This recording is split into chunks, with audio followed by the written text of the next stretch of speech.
segunda temporada de Criando Dion já chegou na Netflix. Fica aqui no vídeo que tem muita coisa pra gente comentar. Sobre os personagens, sobre a comparação da primeira e a segunda temporada, os principais acontecimentos. Tem muita coisa pra gente falar nesse vídeo, então fica aqui comigo que a gente vai comentar tudo aí o que aconteceu. Começando, é claro, pelo salto temporal de 2 anos, que foi muito importante nessa temporada, porque as crianças, elas se desenvolveram muito, a gente vê de uma forma geral que todas cresceram. O próprio Dion não parece nem aquele garotinho lá da primeira temporada, ele já evoluiu bastante. Tanto o personagem quanto o ator tiveram um desenvolvimento. E aqui a gente vê o Dion controlando muito mais os poderes dele, usufruindo muito mais disso. Foi bacana poder ver isso, já que lá na primeira temporada ele era mais inseguro. Inclusive, eu acho que algumas atitudes dele incomodavam aí algumas pessoas, porque ele tem aquele jeito, né, um pouco rebelde, às vezes não tem muita noção do real perigo das coisas, quer fazer a vontade dele. Isso ainda se faz presente na segunda temporada, mas era muito mais presente lá na primeira, né? Quando tudo começou, o Dion tinha 7 anos e aqui ele já tá com 10 anos. Mas isso tudo é justificável, afinal de contas, ele é uma criança. Como eu disse, ele era bem novinho lá na primeira temporada e ainda é novo nessa temporada, não deixa de ser uma criança, então por conta disso, ele realmente tem algumas atitudes impulsivas, precipitadas e é um pouco cabeça dura, mas aí são atitudes realmente de uma criança, né, gente? Que criança não gostaria de ter superpoderes, de se sentir aí um super-herói? E aqui nessa temporada a gente vê ele aí no seu triângulo, né? Ele fez um trio com a Esperança e com o Jonathan, que eu gostei muito de ver. Então teve esse arco aí do Dion mais voltados para os seus amigos, enquanto que lá na primeira temporada ele tinha uma dificuldade de adaptação à escola, de fazer amizades, estava lidando com toda aquela problemática de descobrir os poderes dele. E ele não foi o melhor amigo da Esperança lá na primeira temporada. Na verdade, ele era um pouco ingrato, ela desde o primeiro dia se dispôs a ser parceira dele, estava ali com ele quando nenhuma outra criança queria estar apoiando ele, e ele não foi muito bacana com ela em vários momentos, mas mais pro fim da temporada, né, da primeira temporada, ele realmente percebeu que ela era a melhor amiga dele e passou a valorizar isso, até sentiu um ciúmes dela lá no final. E aqui eles já estão com um trio, né, o Jonathan entrou em toda essa situação, depois de descobrir tudo lá no final da primeira temporada, e foi bacana ver eles juntos. Eu gostei muito de poder ver mais da Esperança, até porque eu gostei muito dela lá na primeira temporada. É uma personagem sensacional que sempre esteve ao lado dele, então eu curti bastante ver ela mais presente aqui na segunda temporada. E foi legal ver esse arco deles, né? Essa parte que é um pouco mais infantil, mas é legal das 3 crianças, eles ali sendo amigos, se apoiando nas atividades e ao mesmo tempo ajudando o Dion aí nessa questão dos poderes, nessa missão como super-herói. Por outro lado, nós temos aí outros arcos acontecendo ao mesmo tempo. Nessa temporada, a Nicole já teve aí outro crush, né? Enquanto lá na primeira temporada tinha o Rashad, também tinha aí até o Pat querendo alguma coisa. Aqui nessa temporada surge o Tevin, que foi um personagem que ganhou muita relevância na temporada. Ele também tem poderes e apesar da relutância dela por esses poderes e pelo trauma lá com o Pat, dá pra ver que eles se gostam, né? Os dois têm um carinho aí um pelo outro, eles se gostam, ficam ali meio que flertando. Então foi um personagem que ganhou muita relevância, não só por essa questão amorosa com a Nicole, mas também por treinar o Dion, por estar ali presente na Biona, em toda aquela central de treinamento. Então ele foi muito presente aqui na história, já está bem incluído, então foi um personagem que ganhou muita relevância. Também tivemos outros personagens que surgiram aqui nessa nova temporada. Eu acho que a Janelle foi uma aí que ganhou bastante relevância aqui, com toda essa questão também dos poderes, seus dilemas.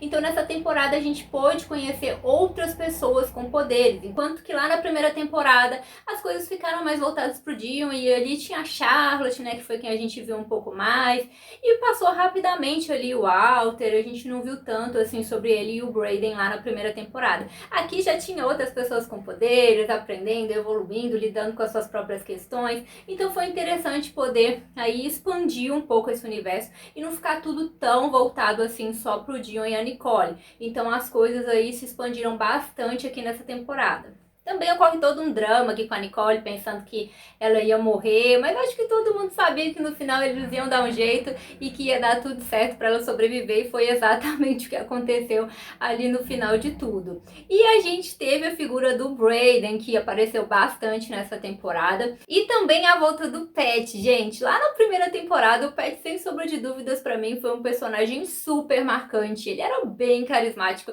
acho que muita gente se apegou a ele, gostou dele, e no final foi aquela surpresa de que ele, na verdade, né, era o vilão aí da história e tudo mais, mas o personagem em si foi carismático durante a temporada toda e foi muito importante para a trama em si, não apenas ali por ele se tornar o homem torto, mas também pela própria personalidade do Pat, que fez tudo ficar mais leve e engraçado durante boa parte da temporada. E aqui ele volta totalmente diferente, tentando ser uma pessoa boa, diz que se arrepende do que aconteceu, e ele fala um pouco também sobre essa questão do homem torto, né, daquele ser ali, aquela entidade que entra nas pessoas, ele se apossar da pessoa e fazer ali transparecer, né, meio que usar o lado mais sombrio da pessoa. No caso do Pat, ele usou o ciúme e a inveja que ele sentia do Mark e da família dele.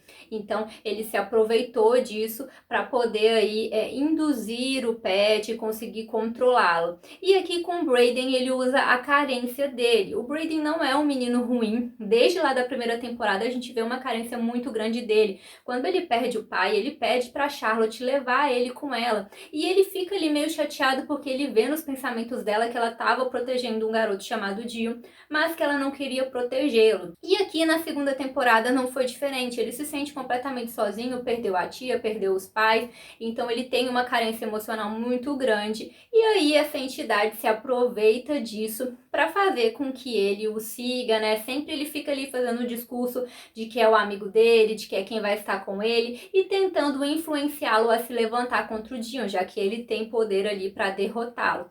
Mas no fim das contas, como também já era esperado, o Brayden percebe que está sendo enganado e que o Dion pode sim ser um amigo dele, que ele não está sozinho. Então, no final das contas, ele é muito importante e consegue aí se libertar dessa entidade que volta pro Pat, gente. Então, depois de tudo que o Pat passou, ele se revolta ali no final. Ele injeta aqueles DNAs com poderes nele, que ele fica revoltado ali que a Suzanne decide prender ele, não quer deixar ele ajudar. E ele queria ali meio reverter a situação dele como um bom moço, queria mudar as coisas. E aí quando ele vê que vai ficar preso, fica revoltado e arrisca a própria vida, ficando super poderoso. E no fim, ele é tomado novamente aí, né, por aquela entidade, pelo Homem Torto. Então ele volta mais uma vez a ser o vilão da história e a estar em evidência. Foi interessante que ele esteve aqui durante essa temporada, mesmo sem ter aquele poder, mas ele estava ali presente. Então foi legal ter a figura dele aqui novamente, apesar dele não ter mais o mesmo carisma lá da primeira temporada.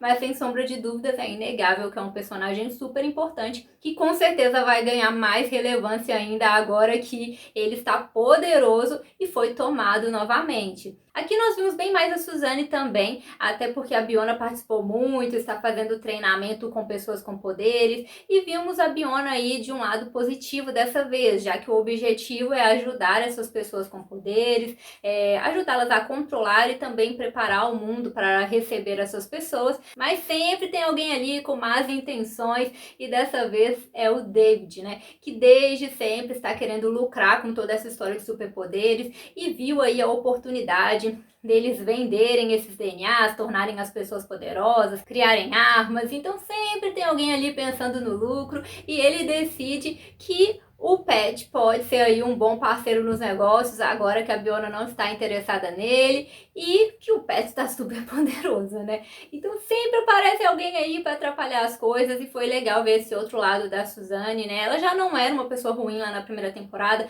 mas aqui ela está bem mais amiga da Nicole, ela fala bem mais desses propósitos positivos, né? Então a gente pôde ver bem mais essa relação delas e conhecer um pouco mais a Suzanne também, que ela realmente quer fazer a coisa certa e ajudar essas pessoas. A Cat também volta aqui nessa temporada, dá pra ver que a vida dela mudou bastante, ela fala um pouco sobre o passado dela, ela ainda é médica, mas já não trabalha mais no hospital como antes, teve aquele rompimento complicado com a Danielle, e ela questiona muito o que ela está fazendo da vida dela, porque ela fez medicina, o que ela quer, e no final das contas ela consegue um emprego lá na Biona, e se lembra o porquê ela escolheu fazer medicina, quando ela tem que ajudar a Nicole, né? Então a Cat, ela tem aquele jeitinho tadinho dela, mas também é uma personagem aí que acrescenta e que é importante principalmente pro apoio aí à Nicole, que muitas vezes não tem tanta base assim na história. Então a Cat tem esse papel importante e com certeza vai ganhar mais relevância agora que ela está por dentro de tudo e que ela vai estar dentro da Biona. Algo que eu notei também aí de diferente na primeira e na segunda temporada é que lá na primeira temporada tinha uma preocupação em levantar algumas temáticas pra gente refletir, como foi o caso do racismo,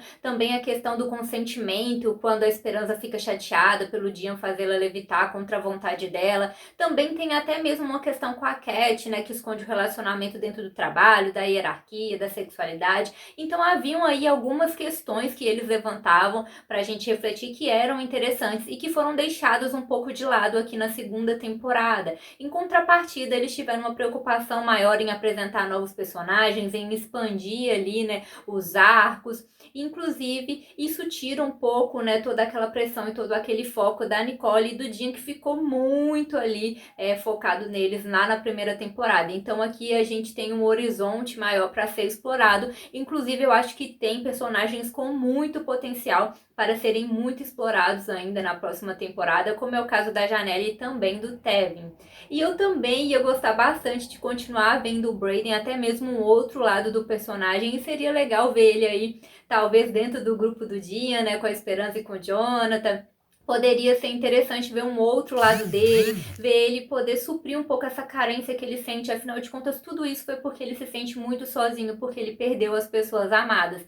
Então poderia ser interessante ver esse outro lado do personagem, ver ele com amigos, ver ele com uma família. É algo que eu gostaria, assim, de ver. Deixa pra mim nos comentários se você quer ver o Brayden aí, talvez no grupo. Se vocês gostam aí da Nicole com o Tevin ou não, se vocês acham que não tem nada a ver. O que vocês acham de tudo isso? Preferiram a primeira ou a segunda temporada? O que vocês acharam do reaparecimento do Pat aqui nessa segunda temporada? Deixa tudo aí pra eu saber o que vocês acharam. Então é isso, galera. Tchauzinho!